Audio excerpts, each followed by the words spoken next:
आज विजय दिवस है। आज विजय दिवस है। 1971 के युद्ध में जिन शहीदों ने, जिन सेनाओं ने हमारे लिए लड़ाई लड़ी, जिन जानबाजों ने ये लड़ाई लड़ी, सैन्य अधिकारों को, सैनिकों को, शहीदों को, सबको सबसे पहले मैं नमन करना चाहती हूँ। मैं देश की जनता को नमन करना चाहती हूँ कि आज के दिन जो विजय भारत ने पाई वो उनके बिना नहीं हो सकता था। उस समय भारत अकेला खड़ा था। पूरे विश्व ने कोई सुनवाई नहीं की। बांग्लादेश में जो हो रहा था, बांग्लादेश की जनता, हमारे बंगाली भाई बहनों की आवाज़ कोई नहीं सुन रहा था। उस समय भारत की जनता एक होकर अपनी सेना के साथ खड़ी हुई, अपने नेतृत्व के साथ खड़ी हुई, अपने असूलों के साथ खड़ी हुई। इंदिरा गांधी जी उस समय प्रधानमंत्री थी। मैं उनको नमन करना चाहती हूँ। इस देश की महान शहीद हैं जिन्होंने कठिन से कठिन परिस्थितियों में साहस दिखाया और एक ऐसा नेतृत्व दिखाया जिससे ये देश विजय हुआ। आज इस संदर्भ में मैं दो मुद्दे उठाना चाहती हूँ। वो जो लड़ाई थी, असूलों की लड़ाई थी, लोकतंत्र का असूल। माननीय सदस्य श्री विरितो फ्रांस एक मिनट में खत्म करूँ।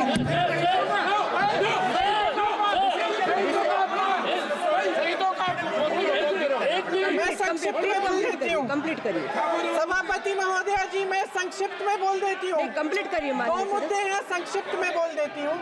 पहला मुद्दा ये है कि बांग्लादेश में जो अल्पसंख्यकों के साथ, जो हिंदुओं और ईसाइयों के साथ अत्याचार हो रहा है, उसके खिलाफ इस सरकार को आवाज उठानी चाहिए।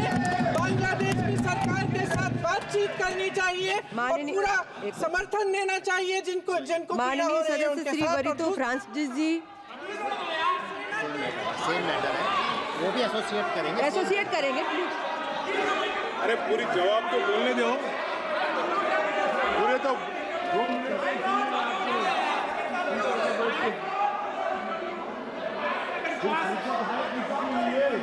माइक। सेना के हेडक्वार्टर्स में से आज सेना के हेडक्वार्टर्स में से वो तस्वीर उतारी गई है जिसमें पाकिस्तान की सेना आत्मसमर्पण कर रही है हिंदुस्तान भारत की सेना के सामने। माननीय सदस्य श्री कल्याण बनर्जी जी, उन महान से बस हो गया।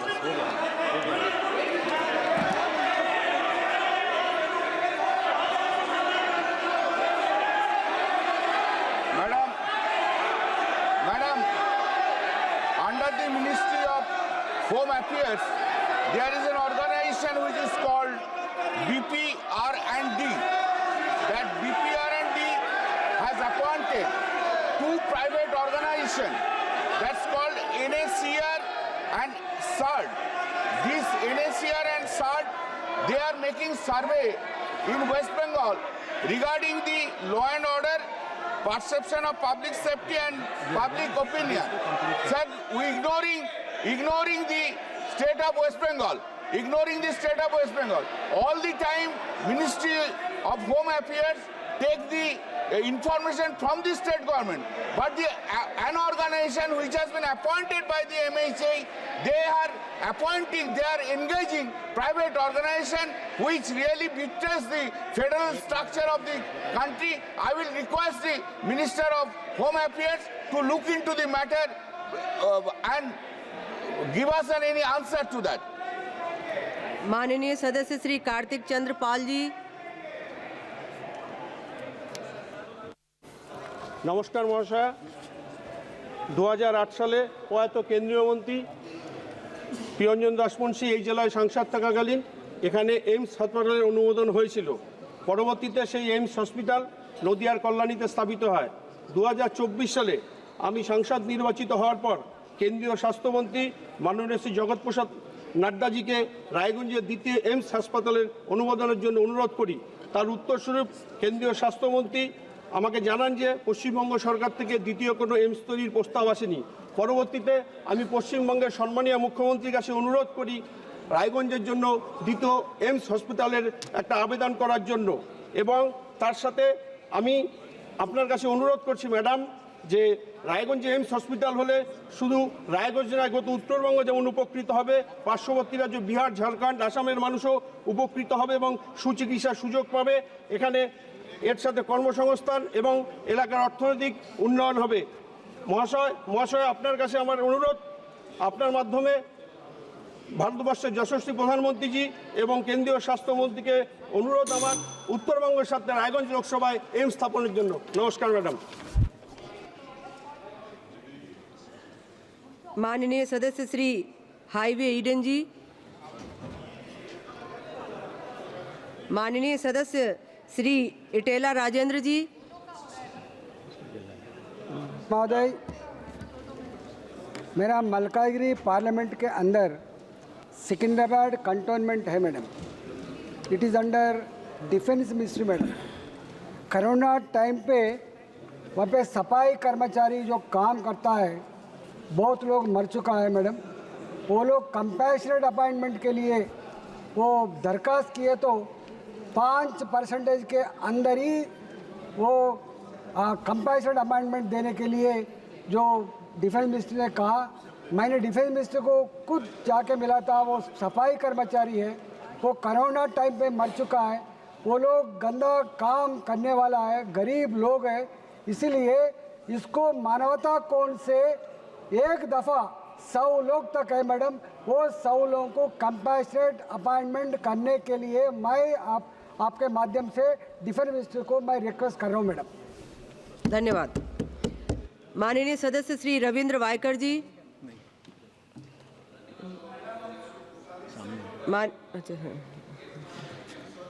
अनुसंधान संस्थान की आवश्यकता के बारे में, मुंबई केवल महाराष्ट्र की आर्थिक राजधानी ही नहीं बल्कि पूरे देश का एक महत्वपूर्ण चिकित्सा केंद्र है, जहां लोग इलाज के लिए आते। मुंबई के उपनगर भारत के सबसे घनी आबादी वाले क्षेत्रों में से एक है। यहाँ की जनसंख्या में हो रही तेजी से वृद्धि और चिकित्सा सुविधाओं पर बढ़ते दबाव के कारण आधुनिक और समर्पित अस्पतालों की स्थापना अत्यंत आवश्यकता हो गई है। आज हमारे पास KEM, JJ टाटा मेमोरियल जैसे बेहतरीन अस्पताल है, लेकिन वे उपनगरों और महानगर क्षेत्र में रहने वाले लोगों को चिकित्सा जरूरतों को पूरा करने के लिए पर्याप्त नहीं है। विशेष रूप से कैंसर जैसी गंभीर बीमारी के लिए इलाज की बात करें तो स्थिति और भी चिंताजनक है। कैंसर के उपचार के लिए समर्पित अस्पताल की भारी कमी है। मुंबई और MMR क्षेत्र में कैंसर रोगियों की संख्या लगातार बढ़ रही है, लेकिन इन रोगियों को समय पर इलाज नहीं मिल पाता, जिसके कारण उन्हें न केवल अपनी बीमारी से जूझना पड़ता है बल्कि आर्थिक और मानसिक कठिनाई का भी सामना पड़ना पड़ता है। बिहार राज्य में 2 एम्स की स्थापना हो चुकी है। महाराष्ट्र में केवल 1 एम्स नागपुर स्थित है, जबकि मुंबई जैसे महानगर में एम्स अस्पताल का न होना एक गंभीर चिंता का विषय है।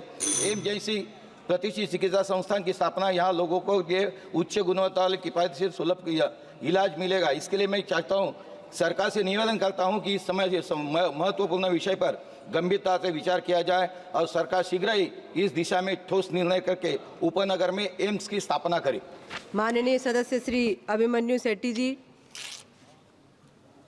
तो मैडम स्पीकर, मैं आपके माध्यम से honourable minister road transport and highway से ये जानना चाहता हूँ कि proposed highway between Dhamra port and Jamujhadi on NH-16, जो कि माननीय मंत्री जी ने पुरी में जब सभा में गए थे प्रॉमिस किया था, what is the status of that highway and whether it is true the DPR is already completed and it is pending for approval at the ministry, and what are the reasons for the delay? Thank you, Madam Speaker.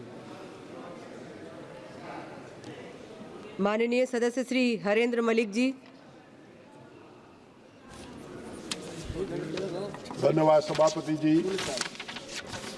मैं आपके माध्यम से सदन एवं सरकार के संज्ञान में एक बहुत महत्वपूर्ण विषय को लाना चाहता हूँ।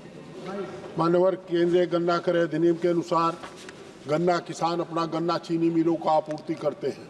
उत्तर प्रदेश की ये मुख्य नकदी फसल है और इसके साथ साथ किसानों का सारी अर्थव्यवस्था, बच्चों की पढ़ाई, रोजमर्रा के खर्चे उस पर टिके हुए हैं।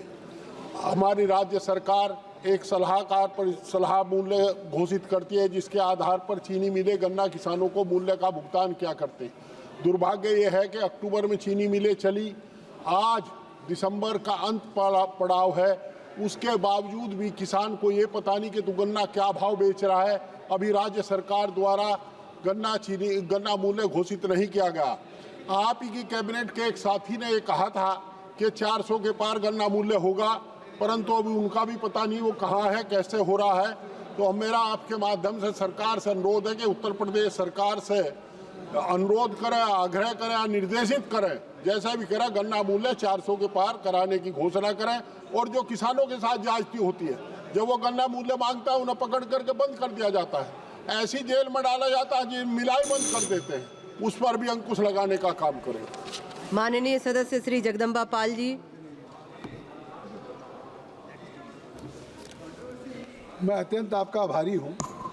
देश के मैं उन लाखों श्रमिकों की ओर आपके माध्यम से सरकार का ध्यान आकृष्ट करना चाहता हूँ कि जो देश के रेलवे स्टेशन के माल गोदाम पे गुड्स ट्रेन, जो रेलवे का मुख्य आय का स्रोत है, और उस गुड्स ट्रेन को लोडिंग अनलोडिंग का काम पीढ़ियों से कर रहे हैं, लेकिन आज भी उनको रेलवे की तरफ से उनको ये प्रोटेक्शन नहीं है, क्योंकि वो ठेकेदार जिस तरह से उन मजदूरों का एक्सप्लॉइटेशन कर रहे हैं, दिन में अगर 100 बोरा वो अपनी पीठ पे लाते हैं, उसके बावजूद उनको 2 रुपये 3 रुपये पीस मिल रही, जबकि वहीं पे रेलवे का कुली है, वो अगर 40 किलो सामान उठाता है तो इस पर लिखा रहता है कि 60 रुपये इसको देना है। तो मैं आपके माध्यम से सरकार का ध्यान आकृष्ट करना चाहता हूँ कि ये जो रेलवे स्टेशन पे कोविड के दौरान भी जिस समय पूरा देश ठहराव की स्थिति में था, तो देश के 80 करोड़ लोगों को खाद्यान्न कन्याकुमारी से कश्मीर तक पहुंचाने का काम किया, आज भी देश के सारी उस गुड्स ट्रेन के लिए काम कर रहा है। तो उन्हें कम से कम उनको जो ठेकेदार एक्सप्लॉइट कर रहे हैं उसके लिए पर पीस पर बोरा कुछ न कुछ श्रमिकों को चाहे 5 रुपया भी कर दिया जाए कि अगर 100 बोरा हो तो उन्हें 500 रुपया मिलना चाहिए। धन्यवाद। माननीय सदस्य श्रीमती प्रतिभा धनोरकर जी।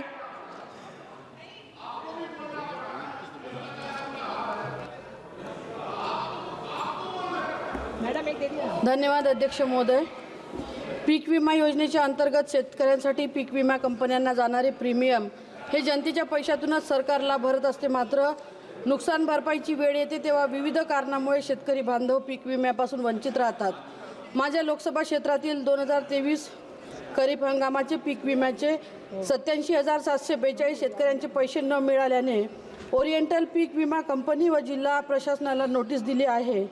जनतेच्या पैशातूनच सरकार विमा कंपन्याला मालामाल करत असून शेतकऱ्यांना बेहाल केले जात आहे। वर्षभरापासून टाळाटाळ करत असणाऱ्या शेतकऱ्या कुटुंबियांना तात्काळ त्यांना दिलासा देऊन त्यांच्या पीक विम्याचे पैसे देण्याची मागणी मी आपणास करत आहे। धन्यवाद।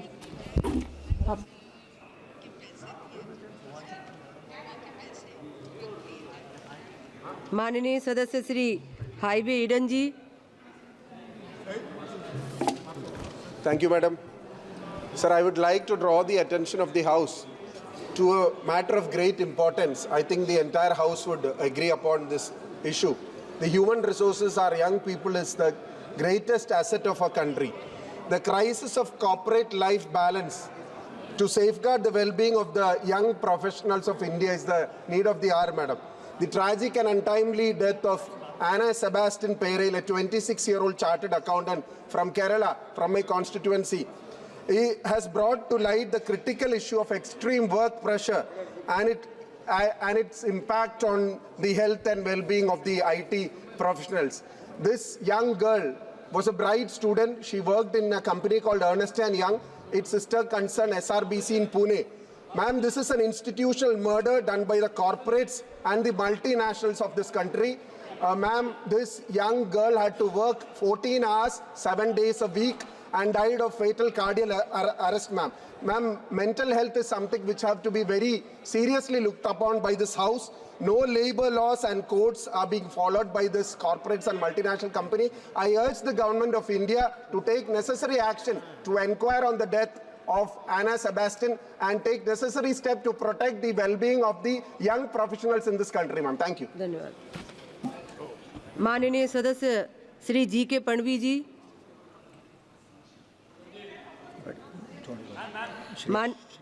माननीय सदस्य श्री श्रेयस पटेल जी, जी के पड़वी जी।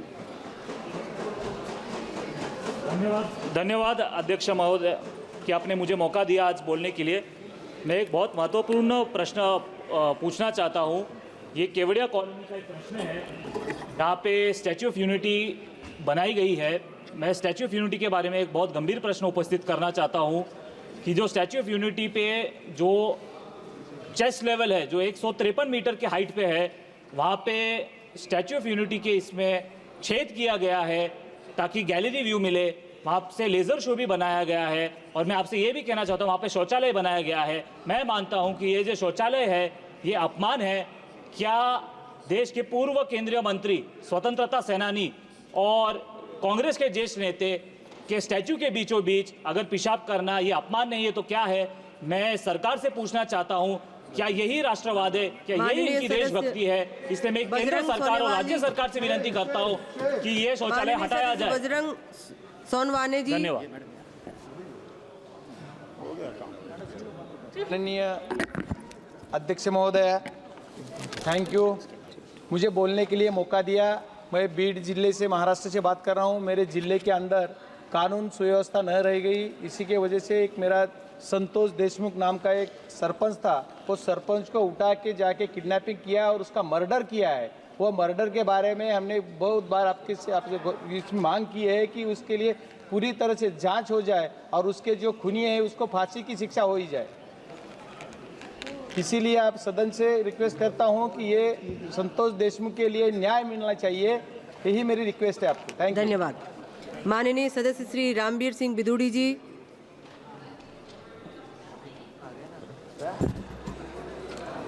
आदरणीय सभापति महोदया, मैं आपके माध्यम से सरकार से मांग करता हूं कि लंबे समय से दिल्ली की दो पॉलिसीज जो डीडीए को लागू करनी है, लैंड पूलिंग पॉलिसी और जीडीए पॉलिसी, ये लंबित पड़ी हुई हैं।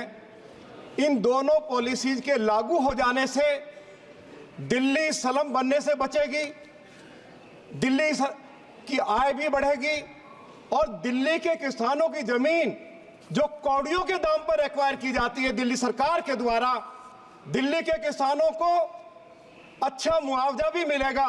तो मैं आपके माध्यम से सरकार से मांग करता हूं कि लैंड पूलिंग पॉलिसी को और जीडीए पॉलिसी को दिल्ली के हित में, दिल्ली के किसानों के हित में तुरंत लागू किया जाए। बहुत बहुत धन्यवाद।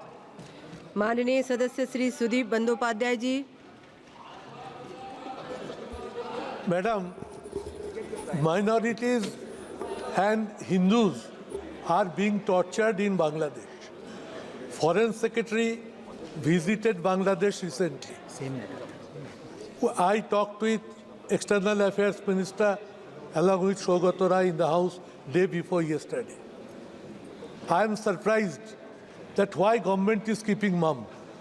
House is running. Let us know what actually development is taking place.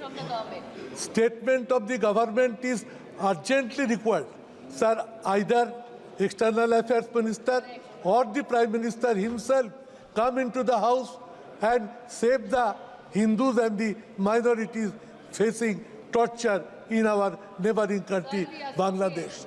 Sir, we believe this matter will be sent to government from your chair and we will get the reply by tomorrow. धन्यवाद। माननीय सदस्य श्री नरेश महस्के जी। अध्यक्ष महोदय, क्या वे सब मानव नहीं? क्या गलती है उनकी? सीमा पार रहते हैं, बीच देश में रहते हैं, वो उसको ही अपना कहते हैं। आज परीक्षा है उनकी कि धर्म बड़ा हो रहा है वहाँ, हिंदू, सिख या बौद्ध, जैन होना पाप है वहाँ।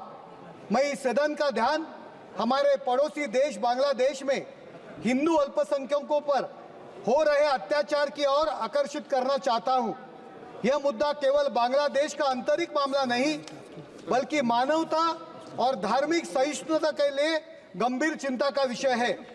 बांग्लादेश में हाल ही में 2010 घटनाएं दर्ज हो गई है, जिनमें हत्या, छेड़छाड़ और अपहरण जैसी अमानवीय घटना शामिल है।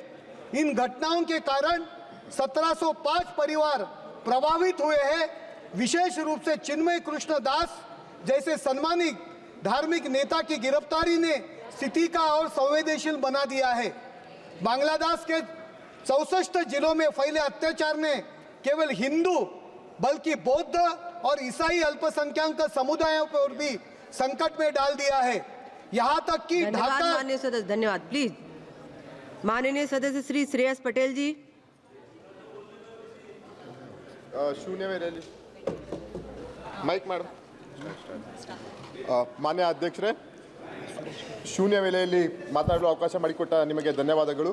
ಮಾನ್ಯ ಸಭಾಧ್ಯಕ್ಷರೇ, ನಾನು ಇಂದು ನಿಮ್ಮ ಮುಂದೆ ಹಾಗೂ ಸದನಕ್ಕೆ ನನ್ನ ಮತಕ್ಷೇತ್ರವಾದ ಹಾಸನ ಜಿಲ್ಲೆಯ ಒಂದು ಗಂಭೀರವಾದ ಸಮಸ್ಯೆಯನ್ನು ಮುಂದಿಡಲಿಕ್ಕೆ ಬಯಸುತ್ತೇನೆ.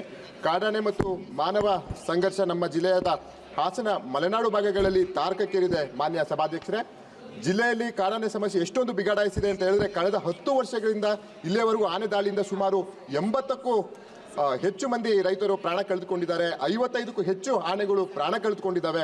ಜೊತೆಗೆ ನೂರಾರು ಮಂದಿ ಅಂಗವೈಕಲ್ಯಕ್ಕೆ ತುತ್ತಾಗಿದ್ದಾರೆ. ಮಾನ್ಯ ಅಧ್ಯಕ್ಷರೇ, ಇಂಥ ಪರಿಸ್ಥಿತಿಯಲ್ಲಿ ಬದುಕುವುದು ಹೇಗೆ ಎಂಬ ಸ್ಥಿತಿ ಸಕಲೇಶಪುರ, ಆಲೂರು, ಬೇಲೂರು ತಾಲೂಕಿನ ಬಹುತೇಕ ರೈತಾಪಿ ವರ್ಗದ ಜನರನ್ನು ಕಾಡುತ್ತಿದೆ. ಮಾನ್ಯ ಅಧ್ಯಕ್ಷರೇ, ಇದರ ನಡುವೆ ಈ ಭಾಗದಲ್ಲಿ ಆನೆಗಳ ಸಂತತಿಯೂ ಗಣನೀಯವಾಗಿ ಹೆಚ್ಚಾಗಿದ್ದು ಸುಮಾರು 120ಕ್ಕೂ ಹೆಚ್ಚು ಆನೆಗಳು ಇಲ್ಲಿ ಸಮಸ್ಯೆ ಮತ್ತಷ್ಟು ಜಟಿಲ ಮಾಡ್ತಿದೆ. ಮಾನ್ಯ ಅಧ್ಯಕ್ಷರೇ, ಇತ್ತೀನ ದಿನಗಳಲ್ಲಿ ಸಕಲೇಶಪುರ, ಆಲೂರು, ಬೇಲೂರು ತಾಲೂಕಿನಲ್ಲಿ ಬಿಕ್ಕೋಡು ಮತ್ತು ಅರೇಹಳ್ಳಿ ಭಾಗದ ಕಾಫಿ ತೋಟ, ಬಾಳೆ ತೋಟ ಆಗಿರ್ಬೋದು ಮತ್ತು ಭತ್ತದ ಗದ್ದೆಗಳಲ್ಲಿ, ಅಡಿಕೆ ತೋಟಗಳಲ್ಲಿ, ರಸ್ತೆಗಳಲ್ಲೂ ಸಹ ಆನೆಗಳು ಕಾಣಿಸಿಕೊಳ್ತಾ ಇವೆ. ಮಾನ್ಯ ಅಧ್ಯಕ್ಷರೇ, ಬೇಲೂರು, ಬಿಕ್ಕೋಡು ಭಾಗದಲ್ಲಿ ಆನೆ ಹಾವಳಿ ವಿಪರೀತವಾಗಿದ್ದು ಶಾಲಾ ಕಾಲೇಜುಗಳು ತೆರಳಲು ವಿದ್ಯಾರ್ಥಿಗಳು ಪರದಾಡುವಂತಾಗಿದೆ. ಮಾನ್ಯ ಅಧ್ಯಕ್ಷರೇ, ದಿನನಿತ್ಯ 300-400 ರೂಪಾಯಿಗೆ ಕೂಲಿಗೆ ಹೋಗುವಂತ ಕೂಲಿ ಕಾರ್ಮಿಕರು ಸಹ ಆನೆ ಹಾವಳಿ ಬಯಲಿಗೆ ಕೆಲಸ ಮಾಡುತ್ತಿದ್ದಾರೆ. ಮಾನನೀಯ ಸದಸ್ಯ Shri K Suresh G.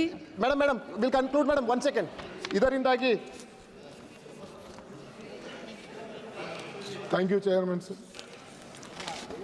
I rise to draw the urgent attention of this House to the alarming increasing road accident and fatalities in Kerala, particularly on National Highway NH 66, NH 966, NH 544 and State Highways 8 as well as other key roads undergoing construction.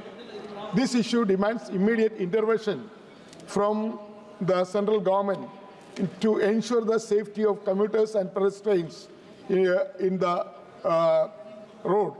In recent weeks, multiple tragic incidents have occurred.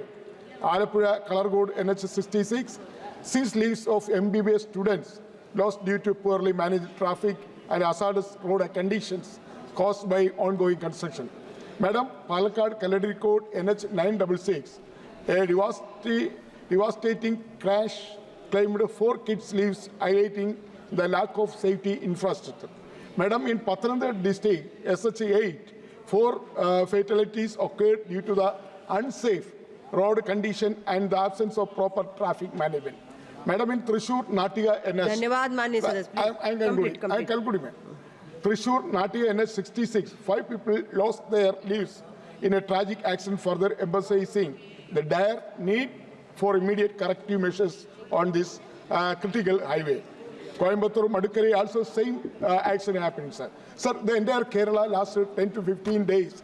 This serious accidents happening because of the unscientific road construction by National Highway as well as the state government. I would like to request honorable government through you, madam, whether the urgent.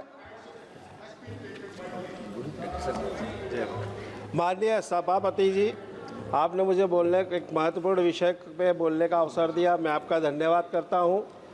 माननीय सभापति जी, पहले petroleum विभाग मंत्रालय में जो SC/ST वर्ग के लोग हैं उनके लिए जो पेट्रोल पंप आवंटन होता था, उसमें ज़मीन को लीज पे भी कंपनी देती थी। पूरा सेटअप लगा के उस ST/SC वर्ग के कैंडिडेट को कंपनी लगा के देती थी, चालू करके देती थी।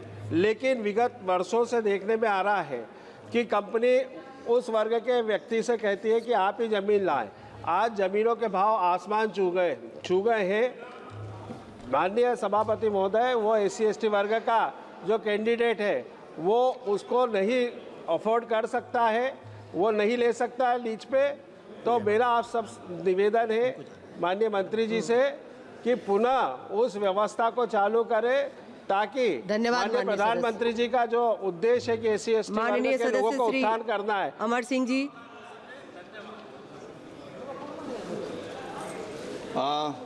धन्यवाद मैडम। मैं पहला भी इस पवित्र सदन ਨੂੰ ਬੇਨਤੀ ਕਰ ਚੁੱਕਿਆ ਕਿ ਮੈਂ ਸ਼੍ਰੀ ਫਤਿਹਗੜ੍ਹ ਸਾਹਿਬ ਦਾ MP ਆ। ਇਹ ਉਹ ਜਗ੍ਹਾ ਜਿੱਥੇ ਸ਼੍ਰੀ ਗੁਰੂ ਗੋਬਿੰਦ ਸਿੰਘ ਜੀ ਦਸਮ ਪਾਤਸ਼ਾਹ ਦੇ ਦੋਵੇਂ ਛੋਟੇ ਸਾਹਿਬਜ਼ਾਦਿਆਂ ਨੂੰ ਜਿੰਦਾ ਨੀਹਾਂ 'ਚ ਚਿਣ ਦਿੱਤਾ ਗਿਆ ਸੀ। ਔਰ ਮੈਂ ਇਹਦੀ ਮੰਗ ਕਰਦਾ ਕੇਂਦਰ ਸਰਕਾਰ ਤੋਂ, ਲੱਕੀਲੀ ਮੰਤਰੀ ਜੀ ਬੈਠੇ ਹੋਏ ਆ, ਕਿ ਉਹਨੂੰ ਇੰਟਰਨੈਸ਼ਨਲ ਟੂਰਿਸਟ ਸਰਕਟ 'ਚ ਉਹਨੂੰ ਜੋੜਿਆ ਜਾਵੇ ਸ਼੍ਰੀ ਫਤਿਹਗੜ੍ਹ ਸਾਹਿਬ ਨੂੰ। ਔਰ ਉੱਥੇ ਕੇਂਦਰ ਸਰਕਾਰ ਉਹ ਇੰਟਰਨੈਸ਼ਨਲ ਲੈਵਲ ਦੀਆਂ ਸਾਰੀਆਂ ਫੈਸਿਲਿਟੀਜ਼ ਪੈਦਾ ਕਰੇ। ਇਹ ਮੈਂ ਕੇਂਦਰ ਸਰਕਾਰ ਨੂੰ ਬੇਨਤੀ ਕਰਨਾ ਚਾਹੁੰਦਾ। ਬਹੁਤ ਬਹੁਤ ਧੰਨਵਾਦ ਮੰਤਰੀ। माननीय सदस्य श्री डी मलाई रसन जी।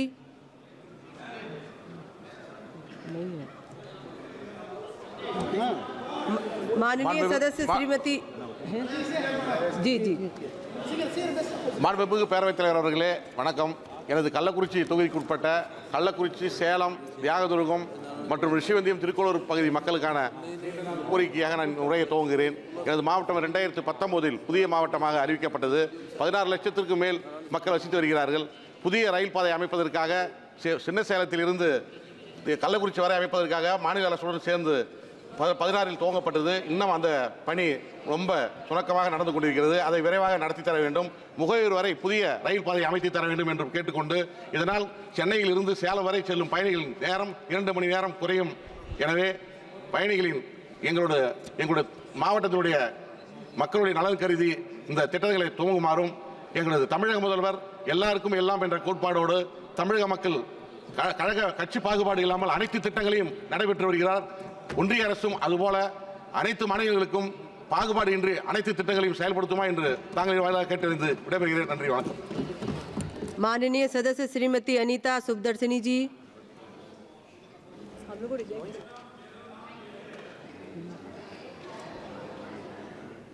नहीं है क्या? माननीय सदस्य श्री भास्कर भांगरे जी। मैडम इस तरफ। मैडम है, बोलिए। अनीता जी बोलिए प्लीज। जी, जय Jagannath. The healthcare system in my constituency, Aska, Ganjam, Odisha, is in a disastrous stage. We are deprived of the basic health system. We don't have a diagnostic center, for which my people have to go a long way because of the lack of the political interest of the previous state government.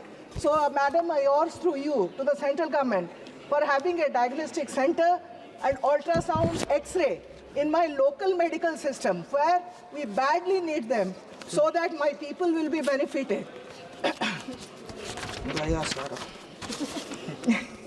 So thank you, madam. I would like to, through you, I would like to request the central government for providing some financial assistance for the ultrasound machine, X-ray machines in my local block level hospitals, as well as we want a big diagnostic center so that my people will be benefited. Thank you so much. धन्यवाद। माननीय सदस्य श्री भास्कर भांगरे जी। माझ्या दिंडोरी लोकसभा मतदारसंघामध्ये कांदा हे प्रमुख peak आहे।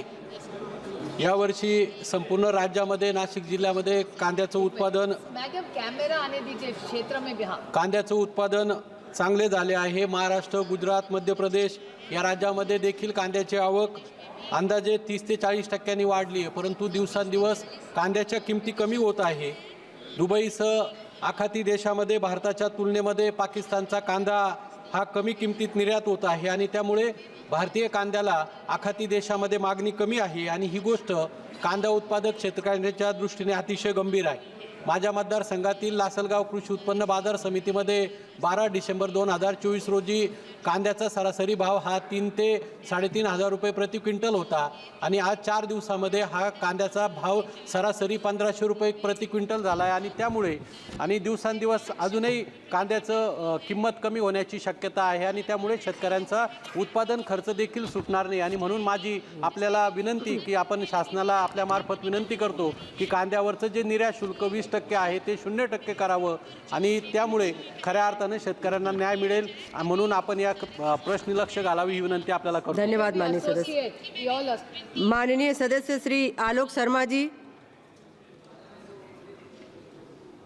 आलोक शर्मा जी, माननीय सदस्य। आपने मुझे शून्यकाल में बोलने का अवसर दिया, उसके लिए मैं आपका धन्यवाद करता हूं।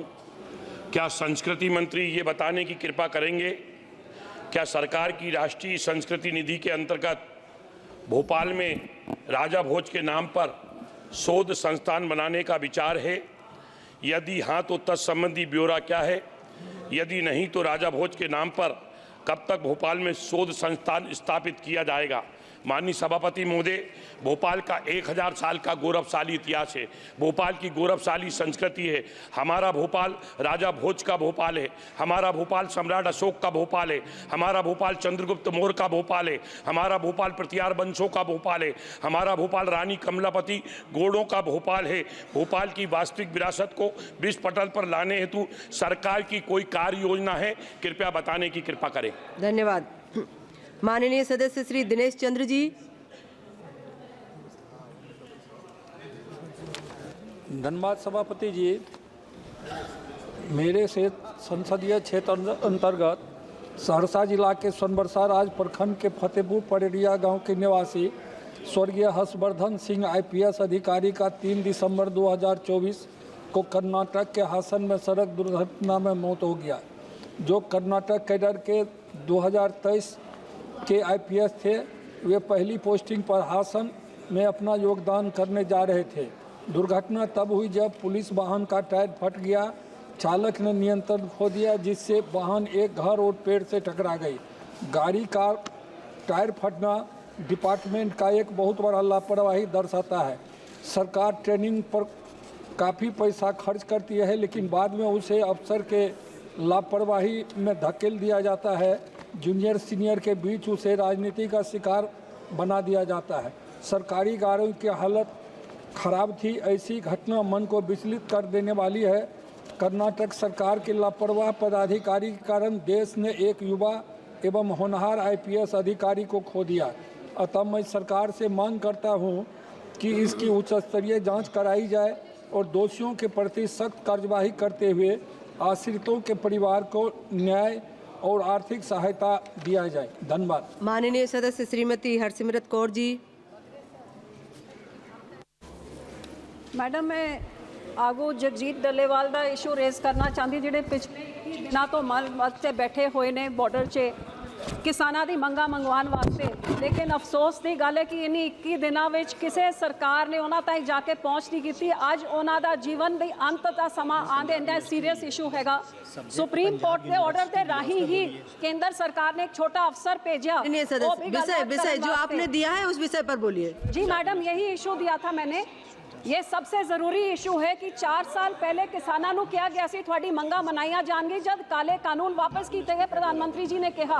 आपने जो विषय दिया था आप उस पर बोलिए प्लीज। मनानिया गई ने जो किसान आके माननीय सदस्य श्री चंद्रशेखर जी आना नहीं दिता जा रहा हैगा, जिदे करके 21 दिनों तो मरण वर्ग च बैठे ने, उन्होंने सेहत बहुत गंभीर हो गई है। मैं थोड़ी सरकार को बेनती करती हाँ कि किसान 700 किसान शहीद हो चुके ने। एक किसान की जान तुसी बचा सकते हो, उन्होंने मंगा पूरी करके इस किसान की जान बचा लो। धन्यवाद सभापति महोदया। मैं गाजियाबाद में अधिवक्ताओं पे जो लाठीचार्ज हुआ है, और ये पहला किस्सा नहीं, इसके अलावा भी पूरे उत्तर प्रदेश में कई जगहों पर ऐसी घटना घटी है कि अधिवक्ताओं के साथ हिंसा और उनकी जान भी गई। ये कष्टपूर्ण है। अधिवक्ता अपना पूरा जीवन लगाता है न्याय दिलाने के लिए, गरीब अमीर सबकी आवाज़ उठाता है। मैं आपसे आपके माध्यम से कानून मंत्री से आग्रह करना चाहता हूं कि वो एडवोकेट प्रोटेक्शन एक्ट जल्द से जल्द पूरे देश में लागू करें सख्ती से, जिससे उनके अधिकार सुरक्षित रख पाए और उनके बच्चों का भी जो है उनके साथ कोई घटना न घटने पर उनके बच्चों का भी जो है नुकसान ना हो। तो पुनः मैं आपका धन्यवाद करता हूं और कानून मंत्री से अपील करता हूं कि एडवोकेट प्रोटेक्शन एक्ट पूरे देश में सख्ती से लागू करा जाए और जल्द से जल्द। धन्यवाद। माननीय सदस्य श्री विद्युत वरण महतो जी। सभापति महोदय, मैं आज इस सदन में जमशेदपुर संसदीय क्षेत्र के मुसाबरी एवं घाटशिला प्रखंड के 15 पंचायत को जनता की समस्या उठाने के लिए खड़ा हूं, जिसके सबसे बड़ी चिंता प्रधानमंत्री आवास योजना लाभ से वंचित है। इस क्षेत्र में लंबे समय से विकास के प्रक्रिया में पीछे छूट गया है और अब जब हमारा देश प्रधानमंत्री आवास योजना जैसा ऐतिहासिक योजना लागू हो गई, इस लाभ से क्षेत्र के कई ग्रामीण परिवार वंचित है। 2011 सेंसस में ये 15 पंचायत प्रधानमंत्री आवास योजना या किसी भी प्रकार योजना की सूची में शामिल नहीं होने के कारण किसी प्रकार का इनका सुविधा नहीं मिल रहा है। इसको शहरी क्षेत्र में मैडम इसको डाला गया है, ना ये शहरी में है ना ग्रामीण क्षेत्र में। इस तरह इस योजना के तहत लाभ नहीं मिलने के इस परिवार जीवन यापन बहुत ही स्थिति दयनीय है। मैं आपके माध्यम से माननीय मंत्री से अनुरोध करना चाहता हूं कि 15 पंचायत को शहरी से सूची से हटाकर इसको पुनः जो ग्रामीण सूची में सम्मिलित कराया जाए, जिससे योजना का लाभ इन सभी पंचायत सभी परिवार को प्रदान किया। धन्यवाद।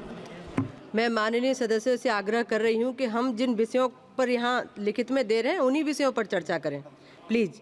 माननीय सदस्य श्री आनंद भदौरिया जी। धन्यवाद सभापति महोदया। आपने शून्यकाल में मुझे मेरे लोकसभा क्षेत्र धौरहरा सहित पूरे उत्तर प्रदेश की इस समय जो एक प्रमुख मांग है उसकी तरफ सदन का ध्यान आकृष्ट करना चाहता हूं। हम लोग अपने क्षेत्र में जाते हैं, ग्रामीण इलाके के लोगों की पहली मांग होती है कि उनके ग्राम सभा में बारात घर का निर्माण करा दिया जाए। सभापति महोदया, पहले गांव के प्राइमरी स्कूल में बारात रुकने की इजाज़त होती थी। इधर के दौर में प्राइमरी स्कूलों में बारात रुकने पर प्रतिबंध लगा दिया गया है। इसलिए मैं आपके माध्यम से सरकार से मांग करता हूं कि उत्तर प्रदेश की प्रत्येक ग्राम सभा में और खासकर धौरहरा लोकसभा क्षेत्र में प्रत्येक ग्राम सभा में बारात घर का निर्माण कराया जाए और जब तक बारात घर का निर्माण नहीं हो पा रहा है तब तक प्राइमरी स्कूलों में बारातों को रुकने का अवसर प्रदान किया जाए, जिससे ग्रामीण इलाके की प्रमुख समस्या का समाधान हो सके। आपने समय दिया, धन्यवाद। माननीय सदस्य श्री तापिरगांव जी। माननीय सदस्य तापिरगांव जी। चेयरपर्सन, आज मैं आपके माध्यम से इस सदन को और सारा हिंदुस्तान को ये बताना चाहता हूँ कि ये दलाई लामा इंस्टीट्यूशन को रिकॉग्नाइज किया जाए। हिज होलीनेस 14 दलाई लामा का नाम है तेंजिन गेचो। आज इस मोड़ पे ये दलाई लामा इंस्टीट्यूशन पहुंचा है। हिज होलीनेस 90 ईयर्स हो गया। 1959 में चाइनीज सरकार ने फैसला करके रखा है कि 15 दलाई लामा को चाइनीज गवर्नमेंट ही अपॉइंट करेंगे। तो हिज होलीनेस अभी का जो 14 दलाई लामा अगर मर जाता है तो इसका एक री इनकारनेशन बुद्धिस्ट कल्चर में है, धर्म में है, री इनकारनेट होगा। तो यहाँ भी 15 दलाई लामा होगा और चाइना अपॉइंटेड एक दलाई लामा होगा। इसलिए हिज होलीनेस का कंपैशन, फीस्ट, लव इस मिशन में है। तो इसलिए मैं गवर्नमेंट ऑफ इंडिया को रिक्वेस्ट कर रहा हूँ कि हिज होलीनेस 14 दलाई लामा को भारत रत्न से अवार्ड किया जाए और अभी से हम तैयार रहे। 15 दलाई लामा चाइना वाला दलाई लामा को रिकॉग्नाइज करेंगे या हिंदुस्तान में दलाई लामा को हम रिकॉग्नाइज करेंगे, ये फैसला बाकी है। माननीय सदस्य doctor Prabha Mallikarjun ji. Honorable Speaker, Madam, the Government of India is implementing the centrally sponsored Pradhan Mantri Poshan Scheme in coordination with the states and union territories. The scheme serves around 120 million children in over 1.27 million schools across the country. The government of India is giving the 60% share and the state government is giving the 40% share. But the central government has not increased their share since the year 2009 and the payment is very meager, and most of these workers belong to below poverty line families and they cannot manage their life with these 3,700 rupees honorarium. The midday meal workers and helpers are considered volunteers and not employees, which in turn keeps them out of pension and PF facilities. So even their salaries are referred to as honorarium. I would like the government to increase the central share. Thank you, Speaker, Madam. माननीय सदस्य Shri CP Joshi ji. धन्यवाद सभापति महोदया। चित्तौड़गढ़ संसदीय क्षेत्र में railway, highway और अन्य क्षेत्रों में केंद्र सरकार ने, मोदी सरकार ने बहुत कुछ पिछले 10 सालों में दिया है, लेकिन मेरे संसदीय क्षेत्र में प्रतापगढ़ एक ऐसा ज़िला है जो शेड्यूल 5 में ट्राइबल ज़िला है। वो रेलवे की दृष्टि से आज भी बचा हुआ है। वैसे तो वहाँ चाहे रेलवे, नई रेलवे लाइन हो, चाहे ब्रॉडगेज हो, चाहे इलेक्ट्रिफिकेशन हो, चाहे डबलिंग हो, ये सारे काम चल रहे हैं, लेकिन प्रतापगढ़ और बेगू क्षेत्र ऐसे छूटे हुए जहाँ रेलवे सेवाएं अभी भी नहीं हैं। तो मंदसौर से प्रतापगढ़ होते हुए गुजरात एक नई रेलवे लाइन के लिए फाइनल सर्वे केंद्र सरकार ने स्वीकृत कर दिया है। ऐसे ही नीमच से बेगू होते हुए कोटा एक नया रेलवे फाइनल सर्वे सैंक्शन किया है। मेरी सरकार से मांग है आपके माध्यम से कि PM गति शक्ति या अन्य योजना के माध्यम से वहाँ भी रेलवे लाइन पहुँचे ताकि उस क्षेत्र के लोगों को फायदा मिल सके। बहुत बहुत धन्यवाद। माननीय सदस्य श्रीमती महिमा कुमार मेवाड़ जी।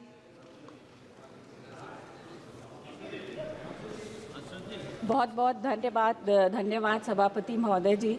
और मैं यहाँ से अपने राजसमंद परिवार को बोलना चाहती हूँ कि मैं उनकी आवाज़ यहाँ पर हमेशा बनूँगी। इसीलिए मैं ये बोलना चाहती हूँ कि देश में सड़क हादसों को रोकने और उनसे जान माल की कम से कम हानि को सुनिश्चित करने के लिए केंद्र सरकार अधिक से अधिक कार्य कर रही है। लेकिन हमारे यहाँ राजसमंद में देसुरी की नाल घाट, मेवाड़ से मारवाड़ को जोड़ने वाली मुख्य सड़क जो 4 भुजा से पाली जाती है, उस पर स्थित इस घाट की सड़क घुमावदार है और जंगल के बीच से रास्ता निकलता है। घुमावदार सड़क होने पर बहुत खतरनाक मोड़ों पर सड़क सुरक्षा के उपाय नहीं हो सके हैं और पूरी घाट के इलाके में एलिवेटेड सड़क बन जाए, यह मांग जनता लंबे समय से कर रही है, पर पर्यावरण मंत्रालय की अनुमति नहीं मिल पाई है। अभी कुछ दिन पहले ही इस घाट में बड़ी सड़क हादसे से फिर से 3 बच्चों की मृत्यु हुई है। पूरी बस गिर गई थी और काफ़ी बच्चों को चोटें आई हैं। तो इस सड़क हादसे को रोकने के लिए निम्नलिखित उपाय किए जाएं। पूरी देसुरी की नाल घाट में पर्यावरण मंत्रालय से NOC की प्राप्त करने की पूरी घाट में एलिवेटेड सड़क का निर्माण किया जाए। घाट को राष्ट्रीय राजमार्ग के अंतर्गत लाया जाए। सकरे मोड़ों को चौड़ा किया जाए। घाट के सड़क के किनारे अपेक्षित स्थानों पर विभिन्न सड़क की सुरक्षा उपाय किया जाए। घाट की सड़क में ट्रैफिक नियंत्रण के उपाय किया जाए। सिर्फ राजसमंद में नहीं, ये पूरे राष्ट्र में ऐसा होना चाहिए कि किसी को आहत ना हो पाए। धन्यवाद। माननीय सदस्य श्री नीलेश लंके जी।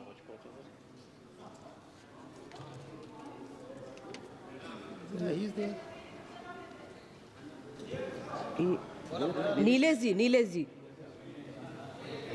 चालू करें।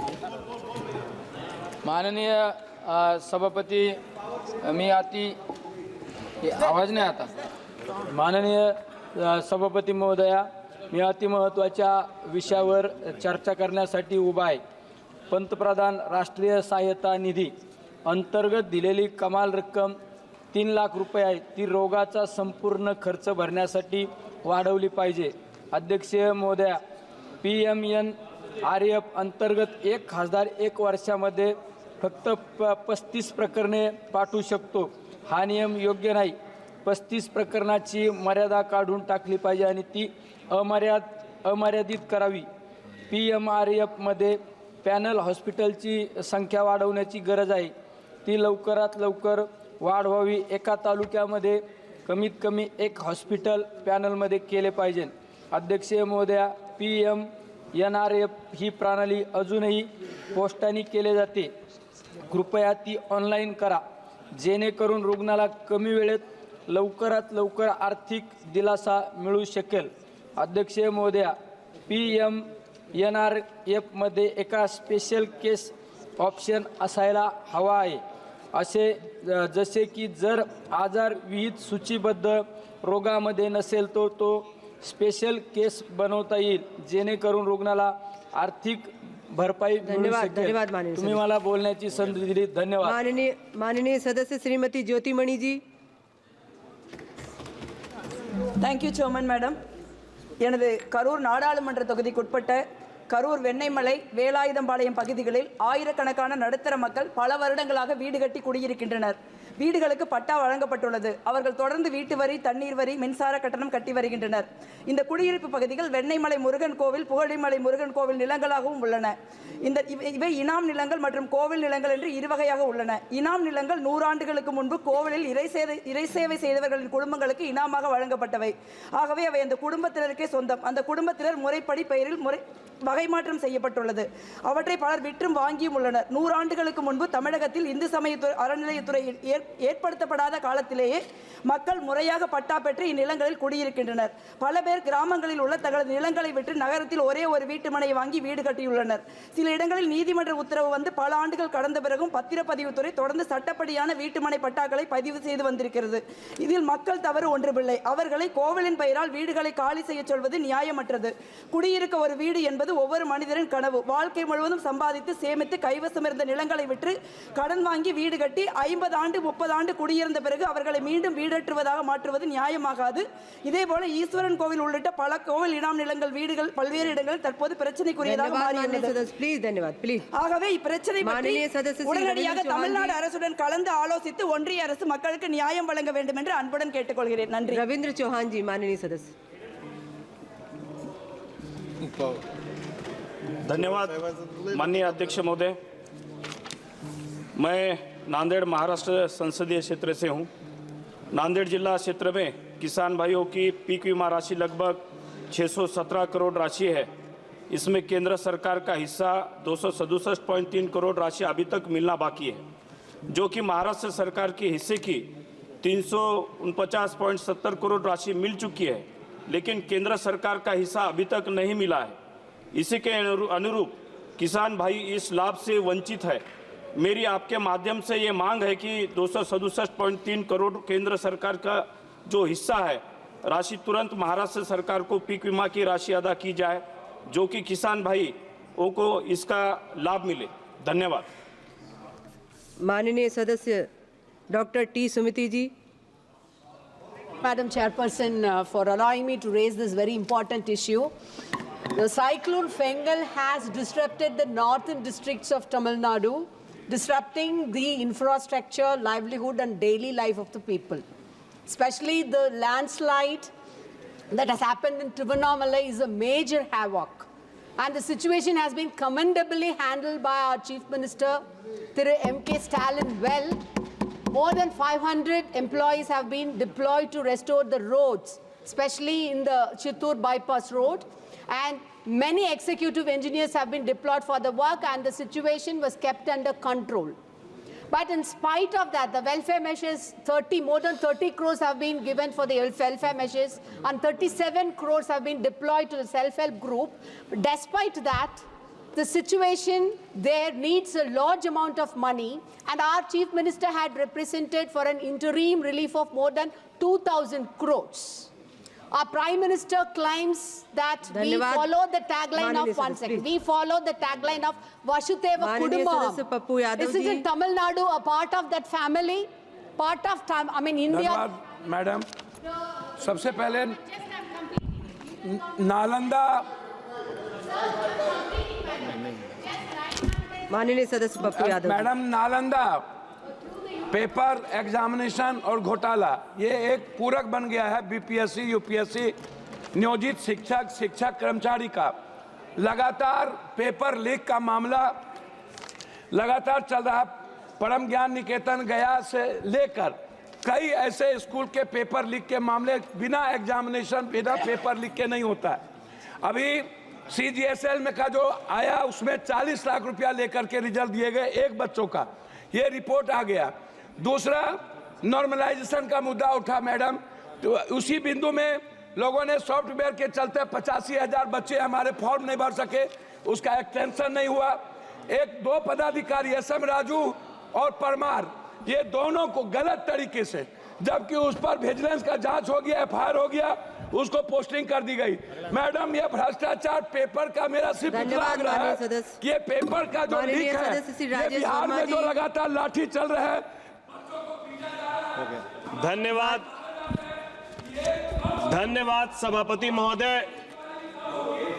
मैं आपके माध्यम से सदन को एक बहुत ही गंभीर बीमारी के विषय में अवगत कराना चाहता हूं।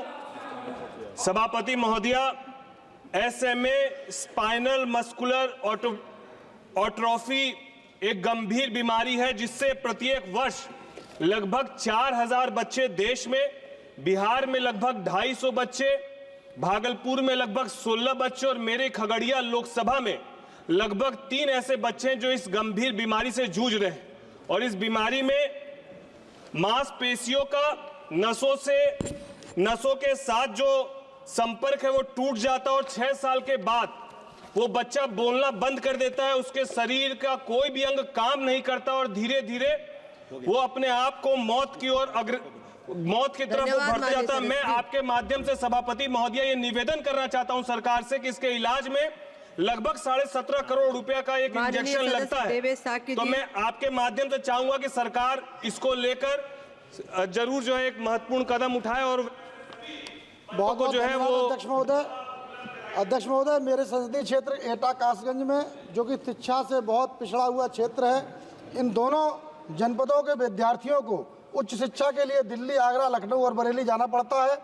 मेरा आपके माध्यम से माननीय शिक्षा मंत्री जी से अनुरोध है कि एक केंद्रीय विद्यालय के साथ साथ एक केंद्रीय विश्वविद्यालय और इसके साथ साथ जनपद कासगंज में जो मध्यम वर्ग के बच्चे हैं उनकी शिक्षा के लिए एक राजकीय विद्यालय कासगंज जनपद में खोले जाने के साथ साथ, मैडम एक मिनट, एटा जो केंद्रीय विद्यालय है वो राजकीय विद्यालय जो एटा में, जनपद एटा में स्थित है, उसमें शिक्षकों की कमी है और विज्ञान संकाय की अगर व्यवस्था हो जाए। धन्यवाद माननीय सदस्य। मध्यम वर्ग के लोगों को अदूर प्रकाश जी, माननीय सदस्य Adoor Prakash ji. Thank you, madam. I would like to draw the attention of the House towards an urgent matter regarding extension of Angamali Shabri railway line from Erimeli to Vizhinjam via Nedumangad. Nedumangad has already been selected under the government proposal for rail connectivity for towns having above 50,000 population. Railway facility to Nedumangad town could be provided through the expansion of Angamali Shabri railway from Erimeli to Vizhinjam International Seaport via Pathanamthitta, Konni, Pathanabhiram, Punalur, Anchal, Kilimanur, Attapara, Nedumangad, Kazhakottam and Katakada. The extended line would establish an additional corridor for passenger and freight movement. Sir, the expansion of Shabri railway project is important for all. Thank you, Madam Chairperson. मैं आपके ज़रिए से government of India home ministry से ये गुजारिश करना चाहता हूँ कि जम्मू कश्मीर में जो पुलिस सब इंस्पेक्टर का प्रोसेस, रिक्रूटमेंट का प्रोसेस शुरू हुआ है, इनकी नॉलेज में होगा कि वो पिछले 4 सालों से डिले हुआ है और उस डिले की वजह इरेगुलरिटीज़ थी जो रिक्रूटमेंट एजेंसी इन्होंने मुंतखब की थी, अपॉइंट की थी इस रिक्रूटमेंट के लिए, एपटेक, उनकी इरेगुलरिटीज़ की वजह से ये डिले हुआ और डिले की वजह से जो एस्पिरेंट्स हैं जिनकी एज अब अपर लिमिट से बाहर निकल गई है, मेरी गुजारिश है, government of Jammu and Kashmir ने भी रिकमेंड किया है, जैसे कि आप जानते हैं ये सब्जेक्ट होम मिनिस्ट्री के हाथ में है। हम चाहते हैं कि 1 टाइम एज रिलैक्सेशन दी जाए JKPSI में ताकि एस्पिरेंट्स अपने लिए रोजगार हासिल कर सके। शुक्रिया। मैडम स्पीकर महोदय, आपको बहुत बहुत मैं धन्यवाद देना चाहता हूं। मैं अति महत्वपूर्ण प्रश्न पर आपका ध्यान आकर्षित कराना चाहता हूं। बिहार में ममता कर्मी जो हैं स्वास्थ्य विभाग में, उनके लिए उनके ऊपर कुछ बातों को मैं रखना चाहता हूं। वर्ष 2008 से इनकी बहाली हुई बिहार सरकार में और वहां से लेके अभी तक ममता कर्मियों को पहले प्रति परसों 100 रुपया दिया जाता था, अब 300 रुपया दिया जाता है। लेकिन इनकी जो काम है जैसे डॉक्टर करते हैं वैसी नर्स करती हैं, लेकिन आज तक यदि परसों नहीं हुआ अस्पताल में तो वो 8 घंटा 10 घंटा मजदूरी करती हैं, उनको 1 भी रुपया नहीं मिलता है। मैं आपके माध्यम से मैडम निवेदन 5 सेकंड मैडम, मैं आपके माध्यम से ममता कर्मियों के लिए मैं निवेदन करना चाहूंगा कि राज्य कर्मी का दर्जा मिले, जो डॉक्टर और नर्सों का माननीय अस्पताल में मिलता है वही सुविधा उनको भी मिलना चाहिए। धन्यवाद। Sir, Madam, I rise before you to draw the kind attention of the Honorable Railway Minister through you, Madam, for a matter of the significant importance of on shortage of train facilities to northern part of Kerala. Madam, in just a few days, the world will come together to celebrate Christmas and New Year on a time filled with happiness and joy. Madam, a large number of individuals will travel to their hometowns from their workplaces to celebrate Christmas and New Year with their families. Madam, now... धन्यवाद माननीय Please, madam, please, madam, 1 second, madam. Please allow me. एक विषय बोलिए, एक विषय पर Madam, the चर्चा residents of North Kerala are facing substantial challenges due to the माननीय सदस्य श्री दिलीप सेकिया जी। option.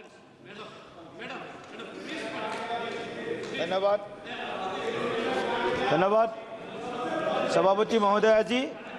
मैं 2 विषय, पहला विषय हमारे BTR बोरोलैंड टेरिटोरियल रीजन, वहाँ मेरा संसदीय क्षेत्र का उदालगुरी डिस्ट्रिक्ट है, वो जनजाति बाहुल्य क्षेत्र है। जनजाति बाहुल्य क्षेत्र उदालगुरी में इंदिरा गांधी राष्ट्रीय जनजातीय विश्वविद्यालय का एक कैंपस वहाँ पर स्थापन करे। दूसरा, कार्बी आंगलंग आसाम का सबसे भौगोलिक दृष्टि से बड़ा जिला है, वहाँ पर एक केंद्रीय विश्वविद्यालय जरूर खुले। ये मैं शिक्षा मंत्री से विशेष करके मैं आह्वान करता हूँ, निवेदन करता हूँ। धन्यवाद। बहुत बहुत धन्यवाद महोदय। माननीय सदस्य श्री राहुल कासबा जी। अध्यक्ष महोदय, मैं राजस्थान के अंदर भारत सरकार की जो महत्वपूर्ण एक योजना थी प्रधानमंत्री फसल बीमा योजना, उसके 2023-24 रबी और 23 खरीफ के प्रीमियम के इशू पे मैं 2 मिनट बोलना चाहता हूं। मैम, 23-24 का जो रबी का प्रीमियम है, राजस्थान की स्टेट गवर्नमेंट ने आज तक जमा नहीं करवाया। किसान के 400 करोड़ रुपए का क्लेम चूरू जिले का स्पेशल एकड़ बनता है, और मैम इस पैसे को जमा न करने के कारण आज 1 साल से ऊपर हो चुका है, किसान को उसका क्लेम नहीं मिल रहा। मैम, 2023 खरीफ के अंदर भी आज तक किसान की 800 पटवार मंडलों की शिकायत स्टेट गवर्नमेंट के पास पेंडिंग पड़ी हुई है। डबल इंजन के नाम पे सरकार से वोट मांगे मैम, और आज तक राजस्थान का एक इंजन बंद पड़ा है। किसान को 1-1 साल तक प्रीमियम की राशि स्टेट गवर्नमेंट जमा नहीं करवा रही, कैसे किसानों को क्लेम मिलेगा? मेरा आपसे अनुरोध है कि सरकार जल्द से जल्द किसानों को क्लेम दिलाए और विद ब्याज क्लेम दिलाने का काम करे। बहुत बहुत धन्यवाद। सभापति महोदय, आपका आभार व्यक्त करता हूं। एक मिनट माननीय सदस्य, माननीय गजेंद्र शेखावत जी। धन्यवाद माननीय सभापति महोदया। माननीय सभापति महोदया, अभी शून्यकाल के दौरान माननीय सदस्य द्वारा विजय दिवस को लेकर के कुछ यहाँ पे वक्तव्य दिया गया। मैं निवेदन करना चाहता हूँ कि उन्होंने जो 2 विषय रखे थे उनमें से एक विषय था कि जो पेंटिंग पहले रक्षा मंत्रालय में लगी थी, उस पेंटिंग को वहाँ से हटा दिया गया। मैं मात्र सदन के संज्ञान के लिए निवेदन करना चाहता हूँ कि वो पेंटिंग मोस्ट बीफिटिंग प्लेस पर मानेकशॉ ऑडिटोरियम में पूरे सम्मान के साथ में स्थापित की गई है, ताकि वहाँ उसे और अधिक लोग जो है उसे देख करके उससे प्रेरणा प्राप्त कर सकें। मुझे लगता है कि ऐसे विषय जो भारत की सेना माननीय सदस्य और भारत के सेना के सम्मान से जुड़े हुए, भारत के सेना के शौर्य से जुड़े हुए विषय हैं, उनको लेकर के इस तरह के राजनीतिक टिप्पणियां करना, मुझे लगता है कि इस पर निश्चित रूप से हम सब संसद में बैठे हुए सम्मानीय सदस्यों को अपने उत्तरदायित्व का ज्ञान रखते हुए उस पर निश्चित रूप से हमें टिप्पणी करने से पहले विचार करना चाहिए। धन्यवाद सभापति महोदया। मेरे लोकसभा क्षेत्र में भीलवाड़ा, शाहपुरा, जाजपुर, देवली रोड, जिसकी लंबाई कुल 95 किलोमीटर है, को 2 लेन से 4 लेन किया जाए, क्योंकि इस मार्ग को देवली से NH 52 से प्रारंभ होकर जाजपुर में 148D से जुड़ता है। और शाहपुरा तक जाता है, उसके बाद बनेड़ा होते हुए 48 NH से जुड़ता है। इस रोड पर अत्यधिक ट्रैफिक होने के कारण, जाम और दुर्घटनाओं के कारण न केवल आमजन परेशान होता है बल्कि आपातकालीन सेवाएं भी ठप हो जाती हैं। पिछले लंबे समय से आम जन की ये मांग है कि इसे राष्ट्रीय राजमार्ग घोषित किया जाए। यह मार्ग उदयपुर चित्तौड़ राजसमंद। आभारी हूँ सभापति महोदया, हमारे संसदीय क्षेत्र के जनपद देवरिया और जनपद बलिया सलेमपुर लोकसभा के यहाँ पर जाति प्रमाण पत्र नहीं बन रहा है। महोदया, विभिन्न उत्तर प्रदेश के विभिन्न जनपदों में तुरहा, गोंड, खरवार और धनगर जातियों को क्रमशः SC ST में सूचित किया गया है, लेकिन इन जातियों को प्रमाण पत्र न मिलने से इनका संपूर्ण विकास रुका हुआ है। इनको संवैधानिक हक नहीं मिल रहा है। तुरहा जाति SC में अधिसूचित है, लेकिन क्षेत्रीय भाषा में इसे तुरहा और तुरहा कहा जाता है, लेकिन आधिकारिक नहीं बनाते। इसी प्रकार बोलचाल की भाषा।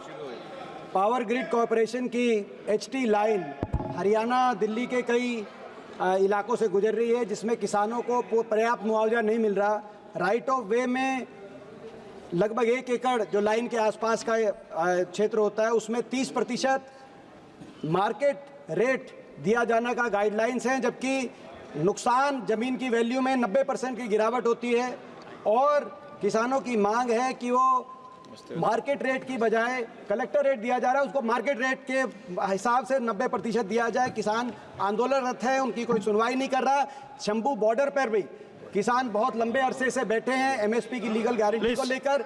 सरदार जगदीश सिंह डलेवाला जी 21 दिन से आमरण अनशन पर 21 दिन से बैठे हैं, लेकिन सरकार उनसे बात नहीं कर रही, उनको अपने हाल पे छोड़ रही है। केवल 101 किसान दिल्ली आना चाहते हैं, उनको इजाजत नहीं दे रही सरकार, उनसे बातचीत करें। धन्यवाद सभापति महोदय। आज मैं इस महान सदन में उस्ताद जाकिर हुसैन के निधन पर अपना गंभीर शोक व्यक्त करना चाहूँगा। सिर्फ भारत नहीं, आज पूरी दुनिया ने एक महान कलाकार को खोया है। भारतीय संस्कृति के प्रति उस्ताद जाकिर हुसैन की योगदान को याद करते हुए मैं बस इतना ही चाहूँगा कि सरकार उनको सम्मानित करे, और वो जो उनके महत्वपूर्ण जो बातें थे, जो हमने एडवर्टाइजमेंट में देखा था, वाह उस्ताद वाह, वो कभी हम भूल नहीं पाएंगे। यही मैं कहना चाहूँगा। Thank you. श्री विष्णुपद राय जी। सांसद है, लंबा 700 किलोमीटर द्वीप समूह का अंडमान सांसद। पिछले 5 साल में प्रधान समिति जिला रास्ता बना केवल 36 किलोमीटर। मैं अनुरोध करूंगा आपका माध्यम सरकार के पास, जो PRA के पास फंक्शन था, फंड था, पावर था, खत्म हो चुका है, दोबारा कृपया करके दे दी। सीमेंट हालात है म्यूनिसिपल काउंसिल्स का। मेरा विनती प्रार्थना है, अंडमान निकोबार द्वीप समूह का लंबा 700 किलोमीटर सर, आप जानते हैं। अनुरोध करता हूं मेरे एक विचार करे, अंडमान को आगे बढ़े। जय हिंद, भारत माता की जय। Thank you. जिन माननीय सदस्यों को आज